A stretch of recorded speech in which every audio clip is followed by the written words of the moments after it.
그래서 지금 송도에서 집값이 떨어진다고 하니까 지금 문제가 뭐냐면 네. 집값이 떨어지면은 전월세 시장이요. 그러면 집값이 떨어지면 전월세 시장은 떨어지는 건가? 오르는 건가? 그런 생각이 드는 거예요. 어떻게 해야 될까요, 전월세 그냥 시장은? 심플하게 보시는 게 맞을 것 같아요. 그러니까 뭐냐면은 매매 시장하고 전월세 시장은 서로 역의 관계라고 보통 생각을 하는 게 제일 쉬운 것 같아요. 그럼 전월세 오르나요? 전월세 가격이 올라갈 가능성이 있는데 문제는 지금 현재 모습이 곧바로 오르는 게 아니라 시차를 두고 오른다는 거죠. 시차를 두고? 예, 뭐든지 시차를 두기 때문에 이미 결국 타이밍 게임인 것 같아요. 타이밍 게임이요? 예, 시차를 찾는 타이밍 게임인 것 같아요. 투자를 할 때 보면은. 아, 근데 개인적인 질문인데. 네. 부룡님, 부동산 타이밍으로 투자하세요? 타이밍을 거의 못 잡을 것 같으니까 조금 빨리 들어가는 그런 식으로 가는 거죠. 그런가요? 저 같은 경우는 그렇게 하죠.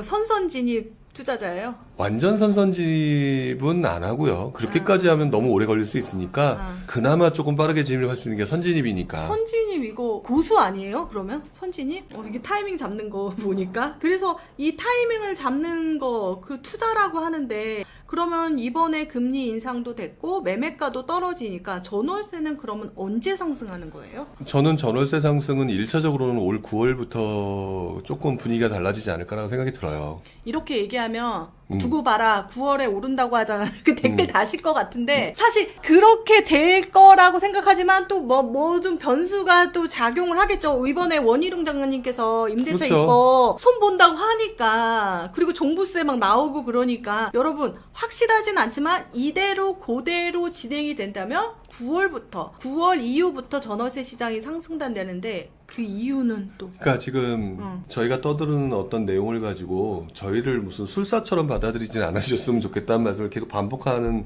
것 중에 하나가 바로 그 부분인데 저희는 지금 현재 상황을 가지고 얘기하는 것 뿐이에요. 현재 상황이에요. 현재 상황. 네, 현재 상황을 가지고 얘기하는 것 뿐이고 그랬을 때 올 7월부터 어쨌든 7월, 8월 달부터 계약갱신 청구권과 관련된 부분이 분명히 얘기가 진행이 되고 있을 것이고 그럼에도 불구하고 지금 현재 그런 상황이 예상과는 다르다라고 하니까 지금 많은 분들이 기대한 것과 맞지 않아서 좀 걱정을 하시는 분들이 있는 것 같은데 저는 개인적으로 전세 대란급은 계속 아니다라고 말씀을 드렸고 다만 전세난은 계속 이어진다라고 말씀을 드렸는데 그 전세난이 이어지는 가장 큰 이유 중에 하나가 그냥 원래 우리가 움직이는 시기가 언제냐예요.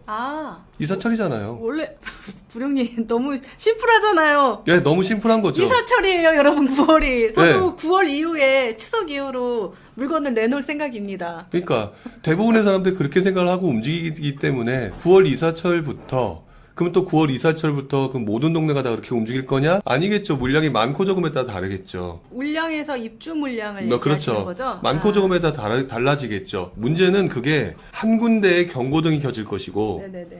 두 군데의 경고등이 켜지다가 다시 또 예를 들어서 또 겨울 되면 또 애매해지면서 다시 경고등이 사라질 수도 있을 것이고 이 과정이 동네마다 깜빡깜빡 들어오는 과정이 저는 내년 중반까지 계속 이어질 거라고 봐요. 내년 중반까지 지역별로 전월세가 사라지는 동네도 있고 계속 이렇게 진행을 한다. 그렇게 이어지면서 사람들로 하여금 조금씩 심리를 부담스럽게 만들어갈 거다. 결국 그것들이 역으로 심리를 갖다가 위축시켜서 집값이 움직이지 않는데 영향을 줬던 것처럼 또다시 다음번에 그런 어떤 전세 가격의 움직임들과 경고등이 깜빡깜빡 들어오는 지역들에 살고 계신 분들의 부담감에 따라서 조금씩 분위기가 오르락 내리락 그래서 저는 내년 그 1년이 되게 굉장히 중요한 포인트라고 보는 게 아까 제가 그랬잖아요. 금리 인상을 하더라도 경기 침체 때문에 어떡하냐라는 얘기가 내년 하반기, 내년 중반 이후부터는 엄청나게 세게 나올 것이다. 네. 그랬을 때, 그러면 집도 안 사겠죠. 네. 그러면 살려고 했던 사람들조차 안 사는 상황에 전세 가격이 움직임이 나타날 수 있느냐 없느냐는 나타날 가능성이 더 높아져요. 전세 가격이 그런 부분이 발생한다는 거죠.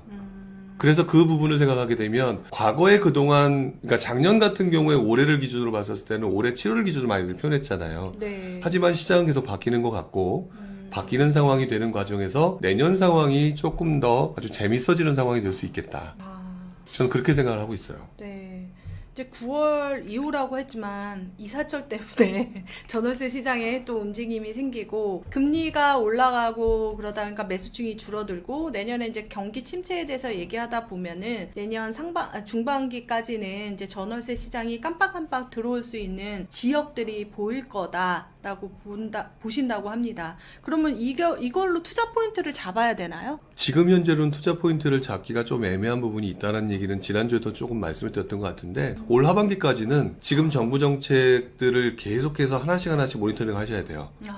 그 모니터링 통해서 이 정부 정책으로 인해서 사람들이 그 다음에 어디로 움직이게 될까를 체킹하다 보면 묘하게 한 군데에 집중되는 어떤 분야, 상품 이런 것들이 나타날 가능성이 좀 높다라고 보여지고요. 그때쯤 돼야 조금 여러분들이 여기 가면 괜찮습니다.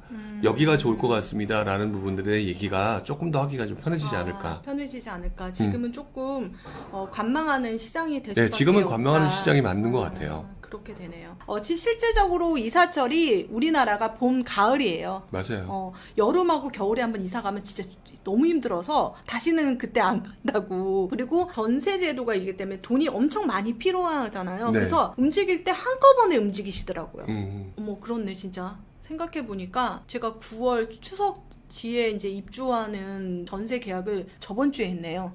그러고 보니까 지금 소식이 이제 오고 있고 그게 딱 계약을 하니까 여러 군데서 전화가 오는데 딱 느낌에 그곳이 한동안 전세 물량이 되게 많았던 지역인데 나로 인해서 물꼬가 터졌구나. 라는 생각이 들면서 분위기가 그쪽이 또 반전이 생기고 그러다 싶기도 하고요. 그리고 그 외에 이제 성남도 마찬가지로 재개발 지역에 엄청나게 세대가 많이 들어오니까 또 이게 이사철이라고 해서 다 그렇지는 않다. 그렇게 봐야 될 것 같습니다.